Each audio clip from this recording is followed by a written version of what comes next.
What's going on, Mason? What's going on, George Mason University? What's up, George Mason University? What's going on, George Mason University? We're back. Super Bowl!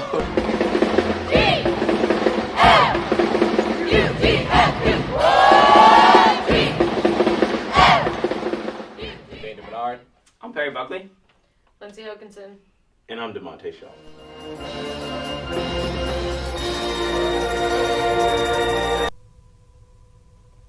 What's going on, George Mason University? Welcome back inside the press box. I'm Vady Bernard. I'm Nathan LaPierre. And thank you for joining us once inside the press box. And as you can see, we have a different new setup right here. You know, the Patriot's going to be hanging out over there in the corner. He doesn't really feel like talking. He's a little disappointed after the recent events of games, so he's going to stay there on the side. But before we get to said games, we're going to shout out the swim and dive team first. And 200-yard freestyle, I'm going to shout out Travis Laurie, Jesse Burnley, Zafir, I can't read my own writing, Zafir Begnow, and Joey Kelly for setting a new team record in the 200-yard freestyle at the A10 Swim and Dive Championships with a time of 1 hour, 20 minutes, and 50 seconds, which is good for second place. They're going to continue that championships over the weekend, and we're going to get you those results on our page as well. And also last week at the homecoming game, during halftime, the scholar athletes were recognized. And so there were plenty of athletes, some that were recognized for their second time or third time. And we're going to have all those athletes on our page on Facebook, the Press Box. So definitely check out the link. You definitely just wanted to shout out all those athletes. And then also, one of our favorite athletes, of course we had him on the show last semester, David Verberg, is going to be competing in the 2014 U.S. Track and Field Championships in Albuquerque, New Mexico over the weekend. And we'll also give you updates to that. So good luck, David. We know you're going to represent George Mason well, represent the U.S. well, and looking forward to doing what you do. So now, Nathan, let's move on to recent string of games. Of course, we had the snow day last week, so we have a few games to talk about. We have the homecoming game, St. Louis game where we went to overtime once again. Seems like we've been going to overtime a lot recently, but let's just start off with we got our first A10 win against Duquesne. Haven't really been able to touch on that yet. Yeah. So let's just briefly talk about that. Yeah, definitely. So even the press box got a snow day, so we have a few games backed up here. But yeah, we've been waiting for that first A10 win, and we finally got it against Duquesne. I want to say I did call that out. I said we could beat Duquesne, so props to me for that. So bold prediction. Yeah, it was my bold prediction. And then we beat UMass. And we mentioned earlier we played them pretty tough when we played them earlier in the season. But this time we actually did it, and we beat them pretty good. I think it was maybe double digits. So that was a great win. And homecoming game did not go our way really, but then we came back and took St. Louis to overtime again. And actually, we really could have won that game if you saw it. We committed a foul in the final seconds, that in regulation, and we could have won. But anyways, it was a great game. I mean, it's amazing how we can play the number 10 team in the entire country so well twice, and both of those games we easily could have won. So I keep saying this, the potential is there, but as we know, we have our problems down the stretch. Yeah, too bad potential, wins and losses are measured in potential, but we've come close. But I think we're having the same problem that we've been having over the stretch of our A10 play, is closing out games and finishing games for whatever the reason is. I mean, just like you said, we took St. Louis, number 10 in the nation, to the limits, and we should have beat them. Yeah. Honestly, should have beat them in regulation. So it's coming down to the point we have a few A10 games left and A10 tournament. Of course, anything can happen where we get hot. I mean, all you need to do is beat a team once, but we can beat the top teams. Yeah. So why not? Yeah. But the problem is again closing out games, and you had thought after a couple games earlier on we'd have been able to figure out how to finish games, how to close our games, and how to pull out those wins. But we just haven't been able to do that yet. So what's the key to us? I mean, we talk about it continuously. It seems like we pound it over and over again. What's the key to us being able to close out those games? Just not only closing out games, but keeping it together in the second half. It seemed like, well, you saw in the homecoming game against St. Bonaventure, it was about the 7-minute mark or so, 7 minutes left in the game, where we kind of, everything fell apart. And I think it's just a manifestation of, we just don't really have, we don't have enough guys who can score throughout the game, against, in our homecoming game, Sherrod Wright and Brian Allen both had great games, and they've been consistent scorers for us all year. Mm-hmm. And we need, some supporting threats, because those guys get tired after a while. So you've seen at times Jalen Jenkins has been that guy, and he was against St. Louis, but we just don't consistently have that tertiary threat. Yeah, exactly. And I think it's probably consistent scoring, and that's been our problem. Especially down the stretch, just finding that one person who's going to take over, close out the game. And I mean, again, few games left to wrap up the season before we head to the A10 tournament. So hopefully, I mean, we've been saying this hopefully almost every single week on the show. Hopefully we can get it together. Hopefully we can turn things around. But again, on the bright side, I mean, we're playing close. Mm-hmm. Hopefully we can get a win. Yeah. Maybe. But also, again, just as we talked about on the last show, we have spring sports coming up. It's getting the spring time now. We got baseball, softball, lacrosse, and so we definitely want to make sure that we're going out, checking those games out, supporting everybody as basketball season starts to wrap up. But definitely, hopefully, we can make some noise in these last few games in the A10 and into the A10 tournament. Hopefully, we can shock the world, shock ourselves. We're gonna hold out hope. Yeah, let's send off those seniors on a good note. Exactly. We got some guys that have been playing well for us for a long time. Yeah, so. most definitely. So we definitely want to make sure we close it out well. And so shifting over from Mason basketball, and let's now move over to professional basketball. We had the All-Star weekend. A lot of news over there. The break. Yeah. And well, first off, we'll start off with the All-Star weekend in general. What do you think about it? First of all, I've always been a big Wizards fan, so I want to shout out those guys. The Wizards showed up. People care about us again. John Wall had a nasty dunk to win the dunk contest. That was amazing over G-Man, the Wizards mascot. Bradley Beal was very good in the three-point contest and in the Rising Stars Challenge. So a lot of exciting things. Some of the formats were kind of weird. The dunk contest with the East versus West battles. Right, the freestyle challenge. Yeah. And everything. So there were some odd things, but yeah, I mean, still exciting. It was exciting, but I guess it comes to a point every year where they're trying to look for things, look for ways to be able to tweak it, be able to change it, and I mean, I think just need the main thing is, I think it was great this year because you had all-stars in it, not a whole lot of no-name guys in it. You had a lot of all-stars in it, like Paul George, John Wall, Damian Lillard, and so that kind of brought back the luster to the contest because you had big names in it. Drake. Drake was there too, right? You had Shaq, Ben McLemore dunking over him. But the main thing is, we can't keep trying to change the format. I mean, the freestyle warm-up thing, what was all that? We'll need that. We need to keep it simple, but we need the big names in it. But, I mean, overall, I enjoy the weekend. I mean, All-Star Weekend, I think, for me, in any of the sports, All-Star Weekend is the biggest and best. Some people might contest baseball. It's another topic for another day. But NBA All-Star Weekend, I think, is the best All-Star festivities in sports. Beats the Pro Bowl. Yeah, it definitely does. The All-Star game itself, I mean, did you like it? I mean, I liked it. Well, yeah, those games are always crazy. No defense has ever played. This game in particular was a 163 to 155. I think it was the highest scoring All-Star game. So and the West had 89 points in the first half. So it was even more absurd than usual. But that's why it's fun. It's just you just see the best guys in the game just going at it. Exactly. And I mean, they talked about how defense there was a lack of defense. Yeah. I mean, again, like you said, it's an All-Star game. They're there to give the fans a show for the entertainment. They're there to showcase their talents. Nobody's playing hard until about halfway through the fourth quarter, and so it doesn't matter that they're not playing any defense. Just go there, enjoy the festivities. You're not going to the All-Star game to see knock them down, Eastern Conference right. brawl. Right. You know, you're there just to watch the best players in the world showcase their talents and play on a grand stage in prime time on Sunday night.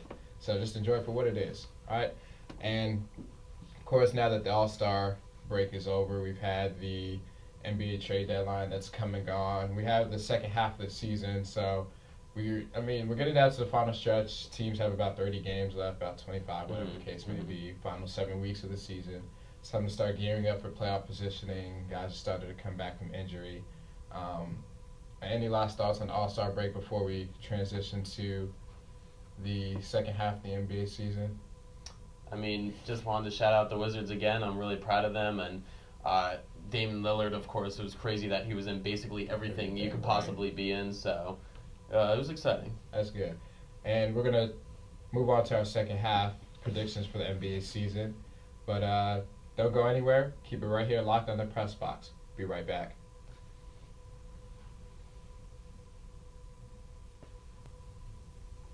Welcome back inside the press box, George Mason University. You already know what it is.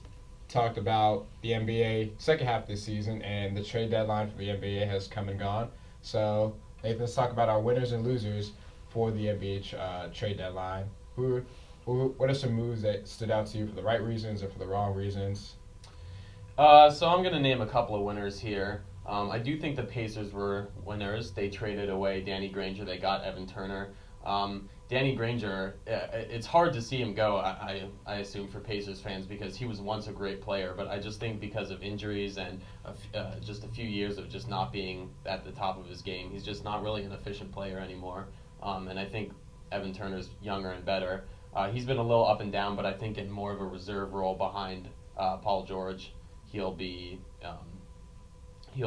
able to play well for the Pacers. And I want to, of course, I keep talking about my Wizards, but I do think the deal for Andre Miller was a good move for them. They've been lacking a backup point guard all year. They got rid of Jan Vesely, who's been a consistent disappointment, and Eric Maynor, who did nothing. So I think that was a good move for them. I just called the Pacers winners, but I don't want to say the 76ers were losers either. I think they did the right thing, just kind of blowing up their lineup and freeing up cap space. AKA tanking.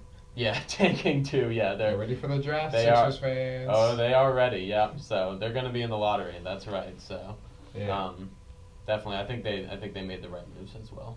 Yeah, I guess you can call the Sixers winners and losers in this case. Yeah. Shout out to you, Perry Buckley, for your Sixers. I mean, at the same time, you're getting rid of this whole season, tanking this season. The GMs and whatever, they can say whatever they want to say. You're tanking. You're blowing up your team. Yeah. I mean, next year they have Noel that's supposed to come back to play. And then they potentially could have a top 5 draft pick, maybe. I mean, you never know how the NBA lottery balls fall. But, so they could get anywhere from Jabari Parker, Julius Randle, whatever the case may be. So huge freshman class. Philly's getting ready for next year. They're getting ready for the future. They're completely tanking. But congratulations and sorry, Sixers fans. I guess I don't know. I guess the Knicks are some winners. You kept Melo. For now. That's something. That's something. Yay. But I think also seriously that the Pacers are winners in this case. You can say that giving away Granger, he probably, gets still getting used to come back from the knee injury. You could say maybe later on in the season he would start playing well and playing better, but you pretty much, there's not too much risk in this trade because you get Evan Turner back in exchange for this deal. And he's definitely, he was a leading scorer on Philly. Yeah. So you're having a guy coming in that can really produce and be efficient for your second unit. So I definitely think that's going to definitely help the Pacers. Again, we're going to have to, we already know, I love my Wizards, but we already know, barring some miracle, that the Eastern Conference Finals is going to be between Indiana and Miami. There's going to be no question about that. You can book it right now. So it's going to be interesting to see how this shifts the balance of power. Also, Andrew Bynum is still working on coming back. And that's the other thing I forgot to mention. Lavoy Allen also went to the Pacers too, which that I think that's significant because he definitely stabilizes the kind of backup center behind Roy Hibbert while they're waiting for Bynum to perhaps return. Yeah, eventually, whenever he does come back. But it's definitely going to be interesting in that case. Speaking of returns, since we're on the second half of the NBA season, let's talk about Russell Westbrook returning recently. They played in his first game against the Heat, and probably wasn't the best game to come back on. LeBron was on an absolute tear, showing that he's still the guy in the NBA, still the best player in the world. Broken, bloody nose and all. And, Russell had 60 points, 3 steals. Durant was off, probably one of his worst games of the season. He still had 20-something points, but they lost by about 20 at home. Yeah, it was kind of an ugly game for the Thunder in general. Well, Westbrook, I'm going to give him a pass because he's just coming back and against one of the best teams overall and one of the best defensive teams too, frankly. So I'll give him a pass on that one. Durant, he was off, but he can't be perfect every game, I guess. And the last time they played, he was great, and he actually made LeBron struggle defensively, which is very hard to do. So. It was an ugly game, but it's that's going to be a back and forth story all year. That could easily be the finals matchup. So it could be. If the Thunder play like they did last night, though, I don't want to see it. No. Spurs. If that's the case. Yeah, Spurs. Yeah, I'm gonna see Timmy back in there. So, kind of fast forwarded into like doing little segments on this show. We're gonna introduce a new segment called "What Would You Do?" And so, got us thinking about players being traded and coming towards the end of the season. Players sometimes usually have a big choice to make of whether to take less money and stay with a contending team, a championship caliber team, or to forego that, take the money, and sometimes go to a lesser team like Milwaukee Bucks, something like that. So so we're gonna have. Let's talk about what would we do in our situation. Of course, it's easy for us to hypothetically sit here and say what we're going to do, right. but you factor in everything. Let's say family, championship endorsements, money. Make life decisions for real players. Exactly. What would you do if there's your situation? You came in, had a contract on the table from a championship caliber team. You had another offer for more money on a team that's not so good. Maybe not a bigger market. What would you do? So you're right. There's a lot of factors that go into it. I mean, all things being equal, they have to take into account family and a lot of other factors you mentioned. But right, like you could look at Clippers or Lakers, right? The Clippers are a competitive team. The Lakers maybe could get more money because they have a huge budget. Personally, I would be interested in winning championships. Now, I mean, if it's a difference of like $10 million or $1 million, that's pretty big, but generally speaking, I think I'd be interested in being on a competitive team, even if I was in a lesser role. Yeah, that would be my personal choice. I mean, it's definitely once you're making that much, it's like True. Yeah, definitely. I mean, you definitely have to. We talked about it. Some other guys on the press box as well. Shout out to you all. It's you. You got to think about. Other factors as well. You talk about state tax, income tax, and all that. I mean, Florida, Texas, they don't have state tax. We're not going to go into all that. But, I mean, I think I'm with you also in wanting to play for a championship team. I think if you're playing a sport, you want to play for something. And if I'm making all this money, but if my team's just racking up only 20-something wins in basketball or 3 or 4 wins in football, does that really motivate you to really go out there and play hard? You're just out there just going through the motions. Right. So I think I want to play for something. I want to know that coming at the end of the season, at the end of 16 games, or at the end of 82 games, that I want to compete for a championship. I want to be able to go to playoff run and be able to play those extra few weeks and make a run at the championship. And so, I mean, of course, again, hypothetically speaking, that's what we would do. I mean, what would you do? Of course, there's going to be plenty of different reasonings for that. But before we finish up, let's talk about the Olympics. Those are happening. Those are going on. It's going to be finishing up soon, the Winter Olympics in Sochi. And, man, I miss curling, man. I want to see it. I could never catch it. I could never catch curling. I saw the Jamaican bobsled team, so that was pretty exciting. Gosh, I missed that too. All the events I wanted to see, I just wasn't able to see it because of scheduling conflicts. But, women's hockey for the USA took home the silver medal. Fell 3-2 to Canada. I mean, still definitely a great run. The men's, are going to be playing their semifinal game against Canada. Winner plays Sweden. Of course, that's all going to take place, and we'll have those updates for you as always, because that's what we do. You know, we like y'all, so we're going to do that. We're going to give you the updates. But anything else that stood out to you from these Olympic Games?